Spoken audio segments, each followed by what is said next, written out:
ওয়াইদা খালাউ ইলা শায়াতিনহিম ক্বালু ইন্না মাআকুম ইন্নামা নাহনু মুস্তাহজিউন। আমরা মুমিনদের সাথে কি করছি? ঠাট্টা করছি। ইমানদারদের সাথে যারা ঠাট্টা করে, মস্করা করে, কিভাবে ঠাট্টা মস্করা করে? ইমানদারদের বিভিন্ন কিছু না ঠাট্টা মস্করা করা যায়। খালি মসজিদে দৌড়ায় রে, বুঝেন নাই? হ্যাঁ, মুখে যে দাড়ি রাখছে কিরকম দেখা যায়, হ্যাঁ, মাথাতে টুপি লাগায়, আরে জুব্বা একটা লাগাইছে। ইমানি তৎপরতা এইগুলো নিয়ে যারা ঠাট্টা মস্করা করবে, হ্যাঁ, এই আয়াত অনুযায়ী আমরা কি বলতে পারি? তারা কি শয়তান।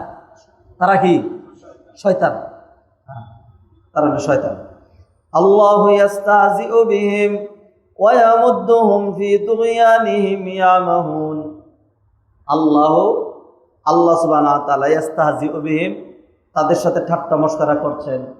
ওয়া ইয়ামুদ্দুহুম ফি তুগয়ানিহিম, এবং তাদের পাপাচারে তাদেরকে ঢিল দিচ্ছেন। ইয়ামাহুন, যাতে তারা আরো গভীরে পৌঁছাতে পারে। আল্লাহ সুবহানাহু ওয়া তাআলা এখানে কাফেররা, মুনাফিকরা, তারা মুমিনদের সাথে যে ঠাট্টা মস্করা করে, সেই ঠাট্টা মস্করার প্রতিদান অথবা ঠাট্টা মস্করার কি বলবো, ঠাট্টা মস্করার প্রতি উত্তর ঠাট্টা মস্করা দিয়ে দিলেন। কি দিয়া? ঠাট্টা মস্করা দিয়া। জাযাউ সাইয়্যাতিন সাইয়্যাতুন মিসলুহা। যদি খারাপ করো তাহলে খারাপ পাবা, যদি খারাপ করো তাহলে খারাপ পাবা। আল্লাহ বললেন আল্লাহু ইস্তাহজিউ, বরং আল্লাহ তাদের সাথে ঠাট্টা মস্করা করছেন। কেমন ঠাট্টা মস্করা করছেন? আল্লাহ সুবহানাহু ওয়া তাআলা তো কুফরি সত্ত্বেও তাদেরকে দুনিয়ার সুযোগ সুবিধা এগুলো দিয়েই যাচ্ছেন। কেন দিচ্ছেন?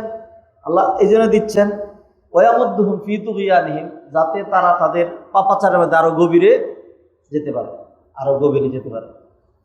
শুনেন, কোনো মানুষ যদি গাছে উঠতে নেয়, 3 হাত উঠে যদি পড়ে যায়, কি হবে? কিছুই হবে না। হ্যাঁ, 5 হাত উঠে যদি পড়ে, তাইলে খুব জোরে একটা আঘাত লাগবে, শ্বাস বন্ধ হয়ে যাচ্ছে, ব্যথা পাইছি, ঠিক না? কিন্তু সে যদি উঠতে উঠতে গাছের আগায় উঠে, সেইখান থেকে যদি পড়ে তাইলে ভালো। বুঝেন নাই? আল্লাহ সুবহানাহু ওয়া তাআলা মানুষকে এরকম ঢিল দেন, যা, আরেকটু যা, আরেকটু যা, আরেকটু যা। কারণ বেশি বাড়লে গাছটা যদি বেশি উঁচা হয়ে যায়, তো বাতাস আইসিয়া কি করে? তার আগাটা ভেঙে দেয়, ঠিক না? আর যদি বেশি না বাড়তো, তাহলে বাতাসে তারে আন্দোলিত করতো, এদিকে যাইতো সেদিকে যাইতো, বাতাস চলে গেলে আবার দাঁড়াইতে পারতো। বেশি বেড়ে গেলে ডুগাটা, কল্লাটা, আগাটা ভেঙে যায়। এটা আল্লাহর বিধান। আল্লাহ সুবহানাহু ওয়া তাআলা বলছেন, ইন্নাল্লাহা লা ইউমলি লিয-যালিম। আল্লাহ জালেমরে ডিল দেয়। জালেমরে কি দেয়? ডিল দেয়। এরপর যখন বেশি বেড়ে যায়, তখন আল্লাহ সুবহানাহু ওয়া তাআলা এমনভাবে ধরে আর নড়াচড়া করতে পারে না। মুনাফিকদের ক্ষেত্রে আল্লাহ সুবহানাহু ওয়া তাআলা এই একই কাজ করেছেন। আল্লাহ সুবহানাহু ওয়া তাআলা তাদেরকে দুনিয়াতে ডিল দিয়েছেন। আল্লাহ যদি চাইতেন, যারা মুনাফিক, কত কাফেররা সোজা হয়ে গেছে, ঠিক না? রোম, পারস্য, বড় বড় ক্ষমতা, নবীজি সাল্লাল্লাহু আলাইহি সাল্লামের রাষ্ট্র ক্ষমতার সামনে, খোলাফায়ে কেরামের রাষ্ট্র ক্ষমতার সামনে এসে তারা মস্তক অবনমিত করে বশ্যতা স্বীকার করেছে, ঠিক না?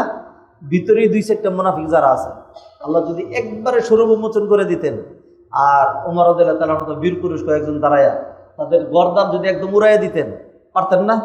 শেষ করে দিতে পারতেন না? আল্লাহ এটা করেন নাই। আল্লাহ তাদেরকে দুনিয়াতে কি করছেন? সুবিধা দিচ্ছেন। কেন? যাতে এরকম করতে করতে, পাপ করতে করতে ইয়ামাহুন, গভীরে যেতে পারে।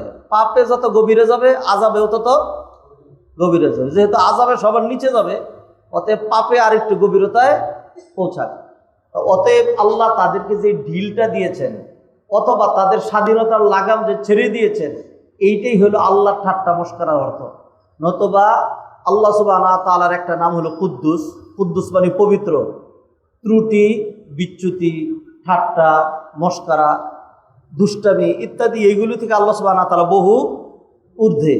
আল্লাহ সুবহানাহু ওয়া তাআলা এখানে যে আল্লাহু ইস্তাহজিউ বিহিম, তারা মুমিনদের সাথে ঠাট্টা করে আর আল্লাহ তাদের সাথে ঠাট্টা করেন। আসলে আল্লাহ সুবহানাহু ওয়া তাআলা ঠাট্টা করছেন না।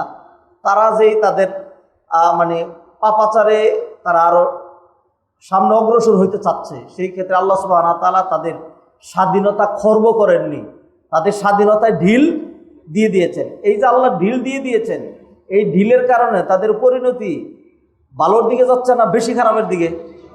এইটাই হইল আল্লাহ সুবহানাহু ওয়া তাআলা ঠাট্টা মশকরার অর্থ। আল্লাহ